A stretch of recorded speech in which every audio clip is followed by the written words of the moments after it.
Welcome back. My name is Farhan Irfan Khan. आज हम देखने वाले हैं एक बहुत ही इंटरेस्टिंग वीडियो। वो है डॉक्टर सैयद रिजवान अहमद का फेस टू फेस चैनल से। आई एम श्योर आप लोगों ने देखा होगा, आप जानते होंगे उन्हें। बहुत ही इंटरेस्टिंग पर्सपेक्टिव होते हैं उनके, और प्लस बहुत ज़्यादा ग्राउंडेड और न्यूआंसेस को पकड़ कर वो है ओपिनियन अपना बताते हैं या अपनी राय देते हैं, ठीक है। तो वो उसमें क्या होता है, कुछ ना कुछ आपको ऐसा सीखने को मिलता है जो आपने मिस कर दिया था, राइट। तो ये बड़ी ही इंटरेस्टिंग चीज़ होती है देखने वाली। तो एज अ कमेंटेटर वो काफ़ी, हम बोल सकते हैं, एक्सपर्ट हैं, काफ़ी चीज़ों की गहराई को समझते हैं, ठीक है। तो उनका आज एक वीडियो देखने वाले हैं, वो है G20 पे, ठीक है। तो इंटरेस्टिंग होगा, कुछ ना कुछ देखने को, सीखने को, जानने को मिलेगा, आई एम श्योर। तो अगर आपको भी पसंद है तो ज़रूर जाके सब्सक्राइब करें इनके चैनल को। एट द सेम टाइम हमारे चैनल को भी सब्सक्राइब करें। जो भी आपकी राय हो बोला करो, कमेंट सेक्शन में लिखा करो, लाइक करा करो, लेकिन उससे ज़्यादा कमेंट्स में लिखा करो। क्यों? क्योंकि as a personality development coach यही हमारा काम है। हम लोगों को बताते हैं कि have an opinion and have the guts to say it out loud, ठीक है। एक ओपिनियन आपका होना चाहिए और उसे कहने की हिम्मत होनी चाहिए आप में, ठीक है। अब ठीक है, हम गलतियों से सीखते हैं और धीरे धीरे करके सीखते रहेंगे, ठीक है। एनीवेज, तो सीधा वीडियो की तरफ चलते हैं। तो लाइक शेयर सब्सक्राइब जरूर करना, ठीक है। प्ले। तो साथियों, G20 की प्रेसिडेंसी भारत ने सौंप दी है ब्राजील को, क्योंकि उसका कोई परमानेंट सेक्रेटेरिएट नहीं है। देखना यह है इसके मेन टेक अवेज, मुख्य टेक अवे क्या है। जॉइंट डिक्लेरेशन आया, बहुत अच्छी ये डिप्लोमेसी विक्ट्री है।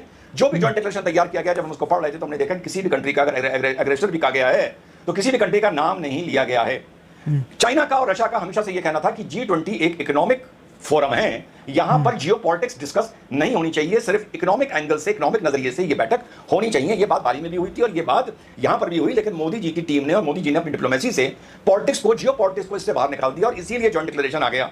जॉइंट डिक्लेरेशन वैसे तो एक एकेडमिक चीज है, लेकिन अगर ना आता तो विपक्ष, जाहिलों के सर्वश्रेष्ठ पत्रकार आदि आदि आदि सवाल उठाते कि साहब ये तो भारत की एक डिप्लोमेटिक हार हुई है या भारत कामयाब नहीं हो पाया। तो मुख्य टेक अवे क्या था, आज वो डिस्कस करते हैं। आप लोगों ने अभी तक पढ़ लिया होगा, नहीं पढ़ा होगा तो मैं संक्षेप में आप लोगों को बता देता हूं।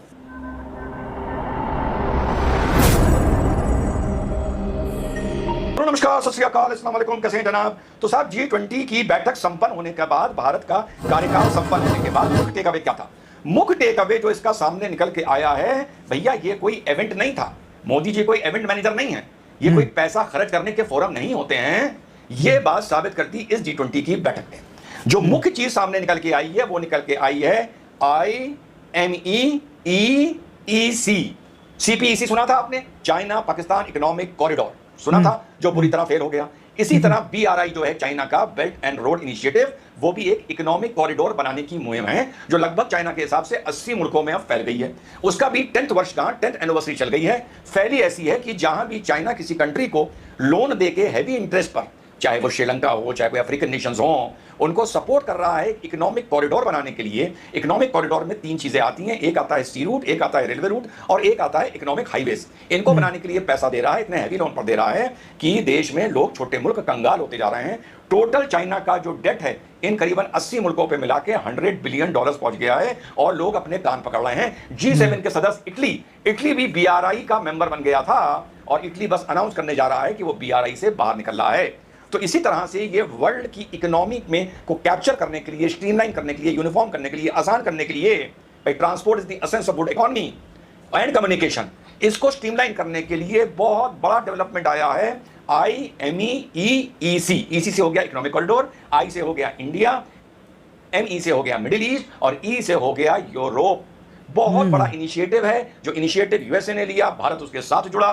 कहा जा रहा है कि भारत ने सऊदी अरेबिया को कन्विंस किया इस मुहिम का हिस्सा बनने के लिए, इकोनॉमिक कॉरिडोर का हिस्सा बनने के लिए। ऐसा मैंने आप लोगों को पहले बताया था कि चाइना ने ईरान और सऊदी अरेबिया में हाथ मिलवाकर एक तरीके से मिडिल ईस्ट की डिप्लोमेसी में बाजी मारी थी USA के ऊपर, क्योंकि USA हमेशा वहां पर एक मेन प्लेयर बन के उभरता था। जो भी ट्रीटी हो, कोई भी मीडिएशन हो, तो अब बारी अमेरिका की थी। अब अमेरिका ने भारत के साथ मिलकर और यूरोप के साथ मिलकर और कई मुल्कों के साथ मिलकर बाजी मार दी है चाइना के ऊपर, BRI के ऊपर। इसमें मुख्य सिर्फ इंडिया, मिडिल ईस्ट, यूरोप और जो ये इकोनॉमिक कॉरिडोर है, इसमें इंडिया इन्वॉल्व है, इसमें UAE इसका पार्टनर है, फिर सऊदी अरेबिया इसका पार्टनर है, उसके बाद जॉर्डन इसका पार्टनर है, उसके बाद इजराइल इसका पार्टनर है, उसके बाद ग्रीस होते हुए फ्रांस एंड जर्मनी, इटली इसके पार्टनर हैं। इतना बड़ा ये कॉरिडोर है जो एशिया को, आगे जाके साउथ एशिया को, बांग्लादेश को आदि को पूरे यूरोप से सीधे जोड़ने जा रहा है। 2 पार्ट्स हैं इसके, ईस्ट कॉरिडोर या वेस्ट कॉरिडोर, या आप इसको बोल सकते हैं नॉर्थ कॉरिडोर। जो ईस्ट कॉरिडोर है वो मुंद्रा पोर्ट से चलेगा भारत से, वो पहुंचेगा आपका Fujairah port UAE। Fujairah port UAE में जो कंटेनर्स हैं वो उतारे जाएंगे और बाय रेल रोड यूएई से होते हुए सऊदी अरेबिया को 20 से बाइफरकेट करते हुए जॉर्डन से निकलते हुए वो पहुंचेंगे इजराइल हाइफा पोर्ट। इजराइल के हाइफा पोर्ट से फिर से वाटरवे शिप के जरिए ये पोर्ट्स फिर मेडिटेरियन में चलने शुरू होंगे और ये ग्रीस होते हुए फ्रांस और यूरोप सीधे पहुंचेंगे। इतना बड़ा इस G20 की बैठक में एक डिसीजन हुआ है और इस डिसीजन को ईस्ट और वेस्ट को जोड़ने की कड़ी में पूरा कॉरिडोर पहले से तैयार है। एक रोड़ा था, वो था सऊदी अरेबिया, और सऊदी अरेबिया को रेन इन किया है, समझाया है भारत ने। एक इसका और फैक्टर पढ़ने के बाद निकल के आया, आप लोगों को याद होगा जो इंटरनेशनल पॉलिटिक्स से थोड़े से अवेयर रहते हैं कि एक जमाल खाशोगी एक जर्नलिस्ट हुआ करते थे जो सऊदी रॉयल फैमिली और मोहम्मद बिन सलमान के अगेंस्ट, उनकी नीतियों के अगेंस्ट लिखा करते थे। 2018 में उनका इस्तांबुल में सऊदी काउंसलेट में यह माना जाता है कत्ल कर दिया गया, बॉडी के टुकड़े टुकड़े कर दिए गए और तेजाब में डुबो के उनकी बॉडी खत्म कर दी गई थी। इस घटना ने सऊदी अरेबिया को वर्ल्ड की नजरों में कटघरे में खड़ा कर दिया था। मोहम्मद बिन सलमान 5 साल पहले अपना वर्चस्व सऊदी अरेबिया में और दुनिया में as a futuristic leader of Saudi Arabia बना रहे थे और पूरे यूरोप ने और अमेरिका ने उनको बिल्कुल दरकिनार कर दिया था, फटकार लगी थी और उनको आर्म डिस्टेंस उनसे दूरी बना ली थी।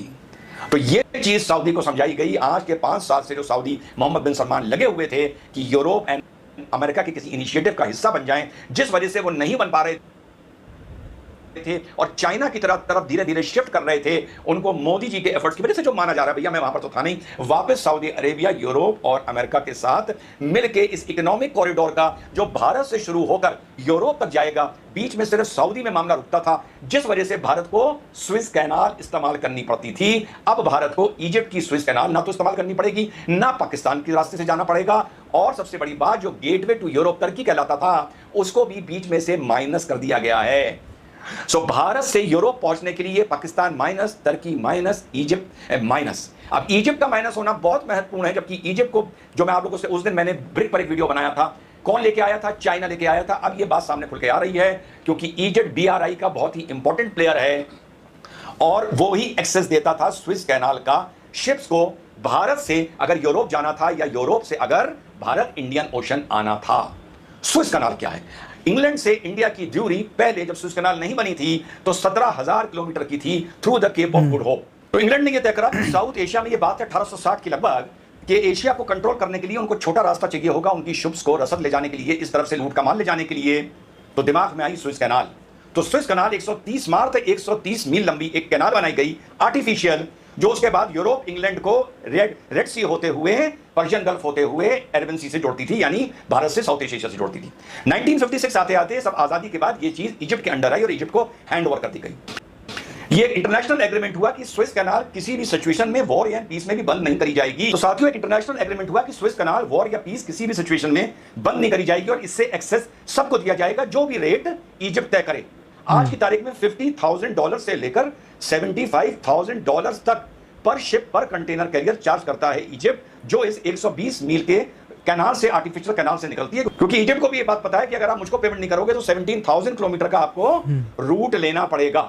1956 में क्राइसिस को लेके ये कैनाल एक बार बंद हुई और एक बार ये बंद करी गई 1966-67 में, जब 6 डे वॉर हुई, अरब इजराइल वॉर, जो 6 दिन चली थी। शुरू के एक दिन तो इजराइल की पिटाई हो गई थी क्योंकि धोखे से लड़ाई शुरू कर दी थी इजिप्ट ने, जॉर्डन ने और सीरिया ने, लेकिन उसके बाद 6 दिन इजराइल ने बल भर कूटा था इन तीनों मुल्कों को। उसके बाद जब ये बंद हुई तो 8 साल बंद हुई और 1975 में खुली गई। कहने का मतलब यह है कि इजिप्ट की एक तरह से दादागिरी है कि यहां के रूट से अगर आपको निकलना है तो हमारी मनमानी चलेगी।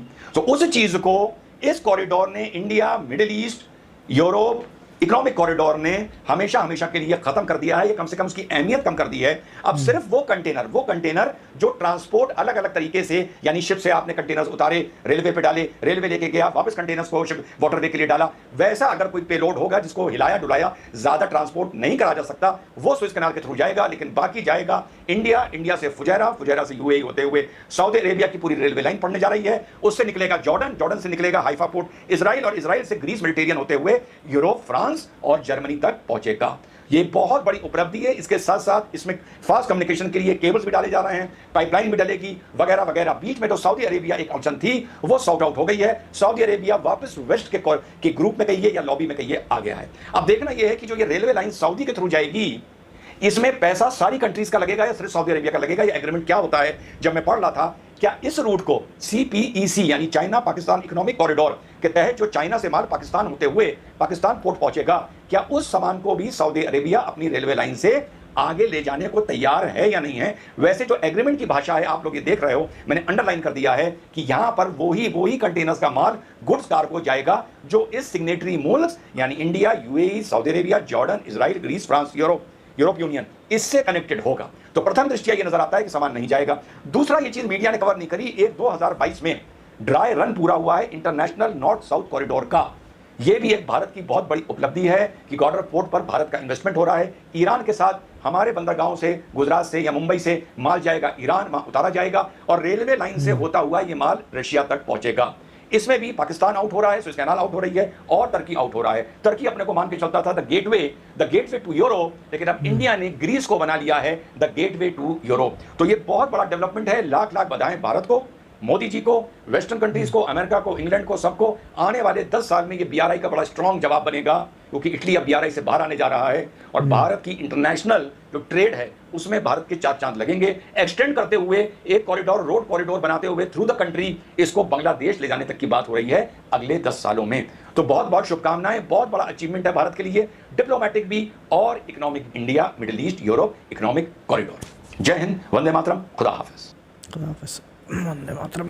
तो भाइयों, बात यह है कि मुझे ऐसा लगता है लोग एहसास नहीं कर पा रहे, लोगों को वो फील नहीं आ रहा कि ये कितनी बड़ी बात है और इसका क्या इम्पैक्ट पड़ेगा।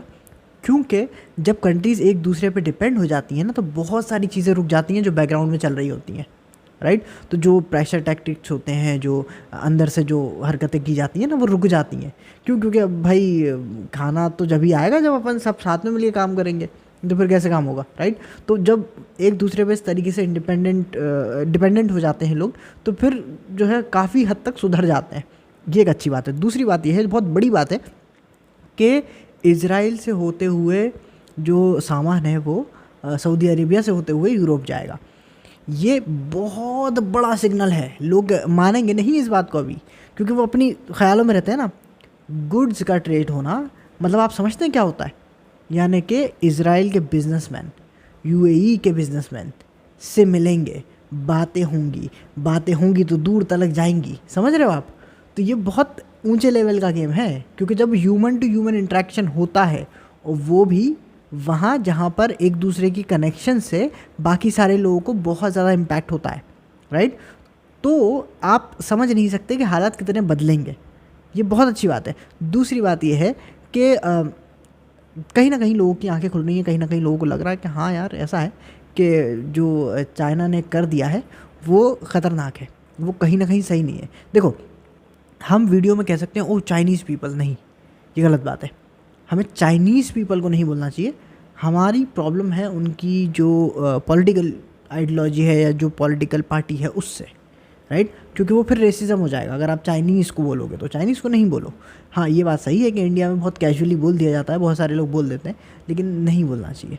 क्यों? क्योंकि अगर आप ऊपर की तरफ बढ़ रहे हो, अगर आप वहाँ पहुँच रहे हो जहाँ लोग आपको देखेंगे, आपसे सीखेंगे, आप एक होता है ना, जो बड़ा होता है, जो पावरफुल होता है, वो उसका बिहेवियर बड़ा मायने रखता है। वरना फिर लोग कहते हैं कि यार क्या है ये, मतलब पता नहीं कैसे पहुंच गए यहाँ, राइट। तो ऐसा नहीं होना चाहिए। अगर आप बड़ा बनना चाहते हो तो फिर वैसी हरकतें करो, ये बहुत ज़रूरी चीज़ है। अच्छा, इसका मतलब ये नहीं है कि आप इख्तलाफ नहीं रख सकते। इसका मतलब ये नहीं है कि आप चाइनीज़ जो गवर्नमेंट है उससे आप इख्तलाफ नहीं रख सकते, उससे आप डिसएग्री नहीं कर सकते, करो। बट जनरली कोई भी लेवल जो चाइनीज़ पीपल को देना वो गलत बात है, ठीक है। अच्छा, एक और इम्पॉर्टेंट चीज़ ये है कि अब जो है टर्की और जो बाकी के जो हैं इन सब से पीछा छूट जाएगा, क्योंकि अब उन पे इतने डिपेंडेंट नहीं रहेंगे। दूसरी इंपॉर्टेंट बात ये भी है कि अभी इसका इम्पैक्ट पता नहीं चलेगा। जैसा मैंने कहा, जैसे जैसे हालात बदलेंगे, जैसे जैसे वक्त आगे गुजरेगा, जैसे जैसे ट्रेड बहुत तेज़ी में बढ़ेगा ना, देखो पता नहीं चलता। जब एक प्रोडक्ट एक जगह से दूसरी जगह जाता है ना, तो 10 मजदूर लगते हैं, ठीक है। और उसके बाद आपको 10 बैंकिंग ट्रांजैक्शंस करनी पड़ती हैं, 10 आपको जो है बिजनेसमैन मिलते हैं, माल देखते हैं, करते हैं, राइट। तो इतना इंटरेक्शन जब इंसान का बढ़ जाता है ना, तो ना कहीं वो जो दिमाग में भरा हुआ है ना, वो निकलने लगता है, राइट। फिर वो नॉर्मलाइज होने लगता है कि अरे यार ठीक तो है, राइट। तो वो कहीं ना कहीं वो क्लियर होगा, समझ रहे हैं आप। तो ये सब चीज़ें बहुत अच्छी बात है, ठीक है। और एक और इम्पॉर्टेंट चीज़ ये है कि अब इससे हमारी इकोनॉमी को बहुत बूस्ट मिल जाएगा। क्यों?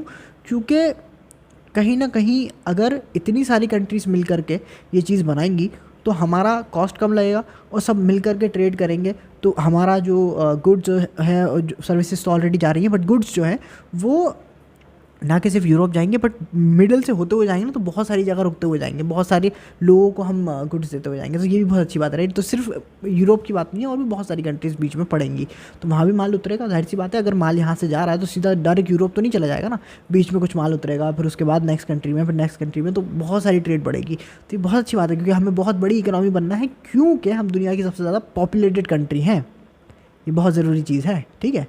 तो अगर अमेरिका की पॉपुलेशन इससे आधी है, हमसे आधी है, शायद उससे भी कम होगी शायद, राइट। तो आधी अगर हम मान के चलें तब भी उनकी इकोनॉमी कितनी है, 23-24 ट्रिलियन डॉलर्स। हमारी कितनी है पता है? डबल पॉपुलेशन है हमारी, 3-3.5। इमेजिन करो, 20 ट्रिलियन ज़्यादा है उनका। तो हमें ये जो डिस्टेंस है ना, ये हमें कवर करना है जल्दी, ठीक है। तो खैर इतना ही फ़िलहाल। आई होप कि आप लोगों को भी पसंद आया हो। एंड ऐसी चीज़ें जो है ना बहुत लोग नोटिस नहीं करते। मेरा ये मानना है कि अगर आप अपॉर्चुनिटीज़ को पहले समझ लोगे, उसका इम्पैक्ट समझ लोगे ना, तो आप अभी सही जगह पे अपना टाइम, अपनी एनर्जी और अपना इन्वेस्टमेंट कर सकते हो, जिससे आपको आगे चल के फ़ायदा होगा, ठीक है।